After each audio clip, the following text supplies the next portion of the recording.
संभल में जिस तरह से हिंसा हुई उस पर तमाम सारे सवाल जो हैं वो खड़े हो रहे हैं। मेरे साथ इस मामले पर बात करने के लिए मौजूद हैं गाजीपुर से समाजवादी पार्टी के सांसद अफजाल अंसारी जी। सर, सबसे पहला सवाल यही रहेगा, जिस तरह की घटना वहां पर हुई उसको लेकर आपका क्या कहना है और क्या आपकी बहुत ही दुर्भाग्यपूर्ण अफसोसनाक घटना है और ये सरकार का बहुत बड़ा फेल्योर है। इस तरह की परिस्थितियां जानबूझकर पैदा की गई कि वहां उत्तेजना भड़के और फिर बाद में उसे नियंत्रण करने के नाम पर जिस तरह से कार्रवाई की गई है वो उस कार्रवाई को कहीं से जस्टिफाई नहीं किया जा सकता। ढेला मारने वालों को हम गोली मार देंगे, ये उत्तर प्रदेश कश्मीर थोड़ी हो गया है। इस तरह के हालात पैदा क्यों हुए? 19 तारीख को सर्वे हो चुका था, दोबारा सर्वे की आवश्यकता थी, तो उस तरह के सारे प्रबंध होने चाहिए थे कि इस तरह की कोई घटना नहीं घटेगी और माननीय न्यायालय के आदेश का अनुपालन भी हो जाएगा। लेकिन जानबूझ करके जब यह है कि कराना भी है और फिर पहले आग लगाओ और फिर आग बुताने के नाम पर आप दमन करिए। वो मामूली गरीब लोग हैं वहां के जिनको सीधे सीधे गोली मार दी गई है। उनके परिवार के लोग चिल्ला रहे हैं, रो रहे हैं और सीधे आरोप लगा रहे हैं कि पुलिस ने गोली मारी है, ले जाके कई को गोली मारी है और फिर तमाम लोगों को जो भी हो अच्छा नहीं है। हम आप एक जिम्मेदार मीडिया के हैं, हम आपसे विनती करना चाहते हैं और वहाँ की जनता से ये अपील करना चाहते हैं कि संयम से काम लें और किसी न्यायालय के किसी आदेश के विरोध में अगर वो हमें स्वीकार करने योग्य नहीं है तो हमें ऊपर की अदालत में उसको चैलेंज करना चाहिए। उसका रास्ता ये बना हुआ है, देश में संविधान है, कानून का राज है और इसमें यही तरीका है। अगर कोई न्यायालय कोई आदेश ऐसा है जो आदेश हमें उचित नहीं प्रतीत होता तो हम ऊपर के न्यायालय में उसे वो करें। और आपसे ये अपील करूंगा कि जब कहीं आग लगी हो तो उसमें घी नहीं डाला जाता, उसे बुताने का प्रयास किया जाता है। सर, कई सारी जो एफआईआर हैं वो भी दर्ज की गई हैं और खास तौर पर बात करें तो संभल हिंसा में समाजवादी पार्टी के सांसद हैं जियाउर रहमान बर्क, विधायक नवाब इकबाल महमूद के बेटे, उनके नाम पर भी एफआईआर दर्ज हुई है और साफ तौर से जो पुलिस की ओर से जो सामने जो एफआईआर में चीजें आ रही हैं उनमें कहा गया है कि भड़काऊ भाषण देकर जो भीड़ को उकसाया गया। अभी तो सारी एफआईआर और सारी कार्रवाई एक तरफा है। वो सब कुछ पुलिस की तरफ से और प्रशासनिक मशीनरी की तरफ से किया जा रहा। जो लोग मारे गए, जिन लोगों का नुकसान हुआ, उनके तरफ से तो कोई एफआईआर अभी तक लिखी नहीं गई है। एक तरफा मारने वाले लोगों ने ही, प्रशासनिक मशीनरी ने ही मारा भी है और प्राथमिकी भी दर्ज की है। जांच का विषय है कैसे ये मामला इतना भड़क गया और चुनाव बीता है, मतदान से एक दिन पहले भी सर्वे होना और गणना के दूसरे दिन फिर ये सारा खुराफात हो जाना, इसमें किसी गहरी साजिश की बू आती है। अभी तो सिर्फ एक बात, एक निवेदन, एक अनुरोध, एक विनती कि किसी भी तरह से वहां के मामलों को नॉर्मलाइज किया जाए, आग में घी न डाला जाए और संभल के गुनहगार जब निष्पक्ष जांच होगी, न्यायिक जांच होगी तो वो भी नहीं बचेंगे, उनका भी चेहरा सामने आ जाएगा। अभी राजनीतिक उठापटक का दौर है।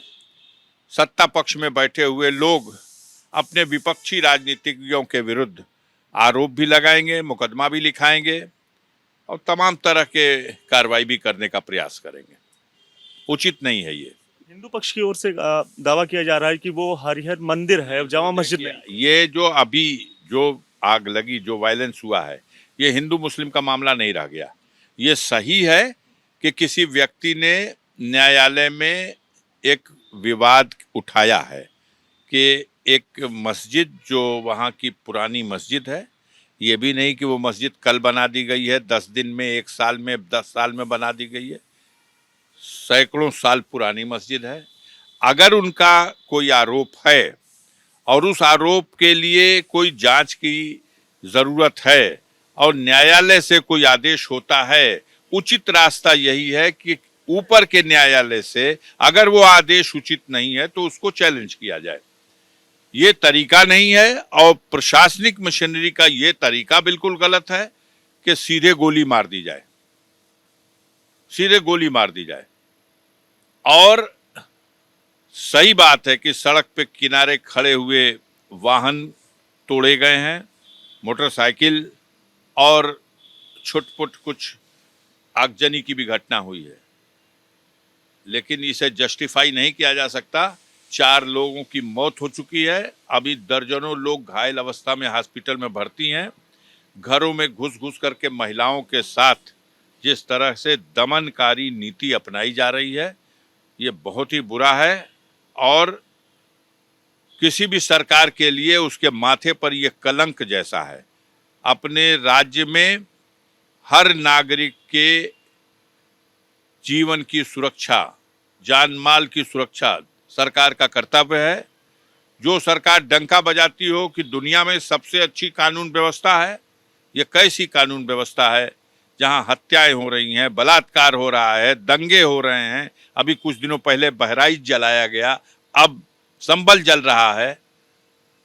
ये किसी सोची समझी रणनीति का हिस्सा है।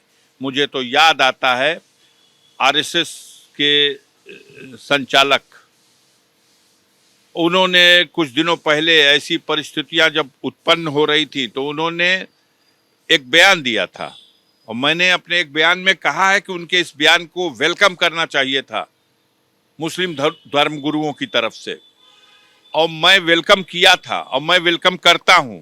उन्होंने ये बात कही थी कि जानबूझ करके हर मस्जिद में शिवालय और विवाद न तलाश किया जाए, इससे देश की में अशांति फैलेगी, हमारा राष्ट्र कमजोर होगा।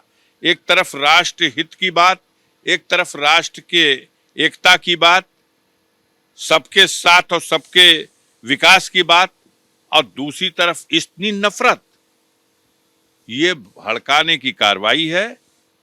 हम इसको हिंदू मुस्लिम के चश्मे से देखना नहीं चाहते। कैसे ये सारी चीजें सही हो सकती हैं? ये आप अगर अच्छा रोल कर दें, हम अपना अच्छा रोल कर दें, वहां का प्रशासन अच्छा रोल कर दे, तो इतना नुकसान होने के बाद भी बहुत जल्दी मामला नॉर्मलाइज हो सकता है। मुरादाबाद के पूर्व समाजवादी पार्टी के सांसद हैं एसटी हसन, उनका कहना है कि अगर हिंदू मुसलमान के बीच ये सियासत बंद नहीं की गई तो आने वाली नस्लें खतरे में पड़ जाएंगी। वहीं जमीयत उलेमा हिंद के अध्यक्ष हैं मौलाना अरशद मदनी ने, उनका कहना है कि जिस तरह से ये सारी चीजें हुई उसके लिए प्रशासन कहीं ना कहीं जिम्मेदार है।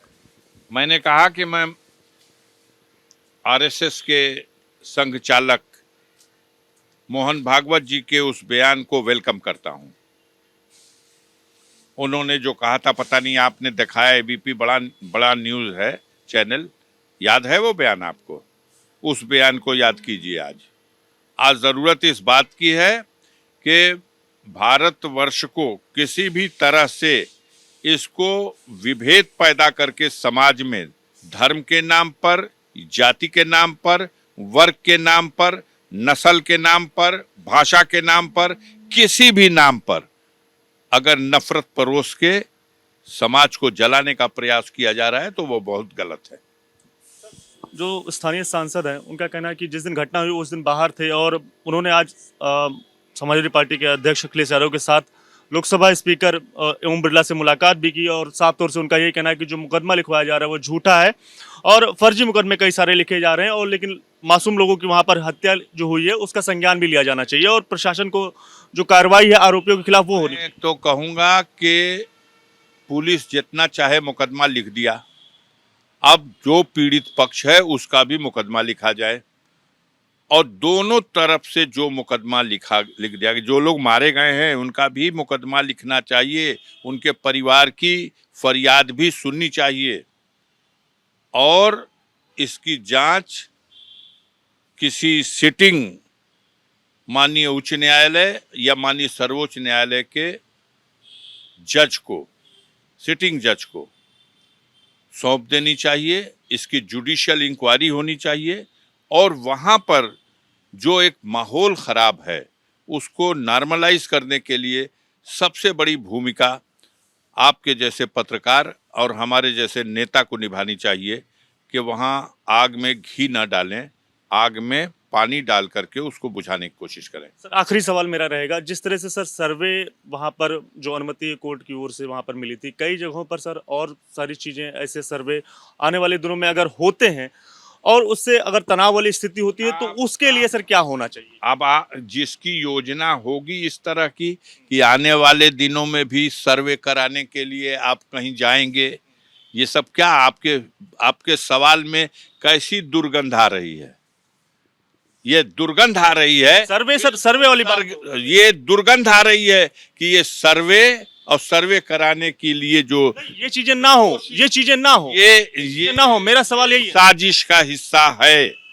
आगे आने वाले दिनों में आपने कहा कि अगर ऐसे कोई आपत्ति मैंने यही पूछा कि नहीं होनी चाहिए, ये ही साजिश ना हो।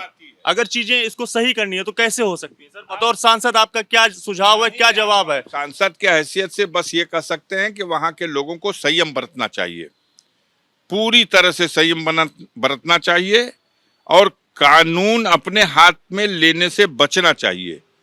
अगर किसी न्यायपालिका से कोई आदेश ऐसा है जो हमें अच्छा नहीं लगता तो हमें ऊपर की न्यायपालिका में जाकर के उसके लिए प्रयास करना चाहिए। अपने हितों के संरक्षण का कैसे वहां से हमें न्याय मिल जाए इसका प्रयास करना चाहिए और प्रशासनिक मशीनरी को इस तरह से अपने देश के नागरिकों के साथ मतदान के दिन पिस्तौल ले के दौड़ा करके महिलाओं तक को शर्म आनी चाहिए, चुल्लू भर पानी में डूब मरना चाहिए कि महिलाओं पर पिस्तौल टान के मजबूर किया जा रहा है कि वोट मत देने जाना।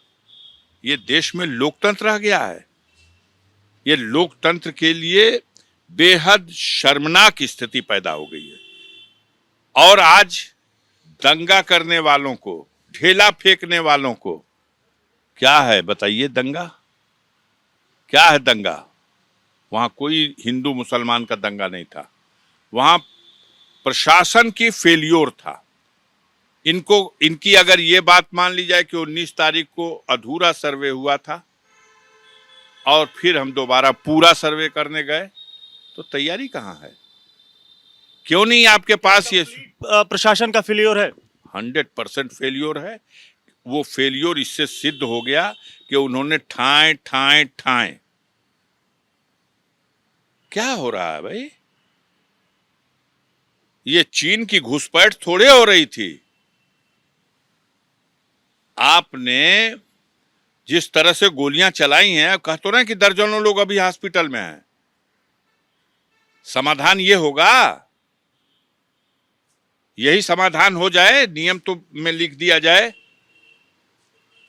क्या हो सकता है? इसको आपको नियंत्रण करने के लिए कई रास्ते बने हुए हैं, कई स्टेज बने हुए हैं। अंतिम स्टेज है गोली मार दी जाए, जब जीवन को खतरा उत्पन्न हो जाए।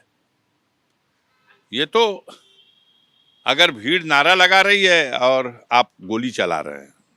प्रशासन का कंप्लीट फेलियर आप बता रहे हैं। सर आखिरी सवाल सर मेरा रहेगा, कहना चाहेंगे कि लोग संयम बरतें, शांति बनाएं और शांति बनाने में सहयोग करें और वहां के जिम्मेदार लोग और जनप्रतिनिधियों से विशेष रूप से कि वो अपनी जिम्मेदारी का निर्वहन करें।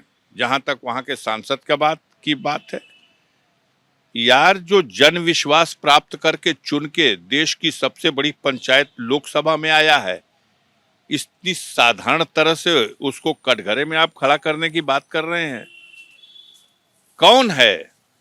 अगर उसके घर में आग लगाई दी जाए तो उसे दर्द नहीं होगा, वो उसे बुझाने की कोशिश नहीं करेगा। संभल उसका चमन है, वहीं से चुन के आया है, वहां का जनादेश है, तो वो तो जलता हुआ संभल नहीं देखना चाहेगा। वो तो वहां की संभल की आग को बुताने के लिए प्रयास करेगा, कूदेगा। अब इसमें उसका भी हाथ पैर जला दिया जाए, आपको सहन नहीं हो रहा है? ऊपर जो मुकदमा हुआ तो उसका हाथ पैर जलाया गया, ये आप कह रहे हैं? कोशिश है, उसका हौसला तोड़ने की कोशिश है, लेकिन वो जो जनविश्वास उसको प्राप्त हुआ है, उसको क्या कर लोगे? कभी कोई जनप्रतिनिधि अपने क्षेत्र को वहां पर इस तरह से जलता हुआ नहीं देखना चाहेगा। वो आग में भी कूद करके चाहेगा कि हमारा चमन जले ना, इस आग को हम बुता दें, जोखिम उठाएगा। उसने शांति बनाने के लिए और सब कुछ जो न्यायपालिका आदेश है उसका भी सम्मानजनक तरीके से, तौर तरीके से अनुपालन हो जाए, इसके लिए उसका प्रयास रहा होगा और होगा। मैं समझता हूं एक जिम्मेदार जनप्रतिनिधि अपने घर में कभी आग नहीं लगा सकता, न लगाएगा, लग जाएगी तो बुझाएगा। सर एक सवाल सर ले लीजिए, जनप्रतिनिधि की आप बात कर रहे हैं, लगातार जनता की बात कर रहे हैं आप, तो जो जनता इस सर्वे के लिए जो लोग ये चाहते हैं कि नहीं एक बार सर्वे हो जाना चाहिए, पूरा सही से सर्वे हो जाना चाहिए, उनके लिए क्या सोचना है आपका? एक पक्ष है, उसके साथ अभी जनता को मत जोड़िए। एक व्यक्ति है, उसने वकील किया, कोर्ट गया, कोर्ट ने एक आदेश किया, जो कोर्ट का आदेश है उसका अनुपालन होना चाहिए, और दूसरे पक्ष को कोर्ट के उस आदेश से एतराज है तो ऊपर के न्यायालय में जाना चाहिए सुनवाई के लिए। इसमें एकदम स्पष्ट मेरा ये दृष्टिकोण है। हमारे यहाँ स्वतंत्र न्यायपालिकाएं हैं, आप भी अपने पक्ष को रखिए जाकर के, और उसको मुद्दा बना करके इस मामले को गर्म करने की कोशिश, जो मुख्य मुद्दा है उससे ध्यान भटकाने की कोशिश, रोजी रोटी के सवाल को दबाने की कोशिश, बेरोजगार नौजवानों को रोजगार देने की विफलता, इस सरकार इससे बच नहीं सकती। और इसीलिए इस तरह के खुराफाती मामलों को आप लोगों की कृपा और मदद से बढ़ावा देने की कोशिश हो रही है। जनता का ध्यान बांटने के लिए आप अपनी रिस्पॉन्सिबिलिटी निभाइए। लोकतंत्र में चौथा स्तंभ हैं आप, और चौथे स्तंभ की भूमिका निभाइए। मैं यही विनती करूंगा आपसे, और वहां की जनता से अमन कायम करने की विनती करूंगा। धन्यवाद। बात करने के लिए तो लोगों से अमन कायम करने की अपील जो है वो अफजाल अंसारी की ओर से की जा रही है, और साफ तौर से बड़ा सवाल, बड़ा फेलियर जो है वो प्रशासन का है, ये कहना अफजाल अंसारी का। कैमरामैन सीके सिंह के साथ दिव्यांकर तिवारी, एबीपी न्यूज, दिल्ली।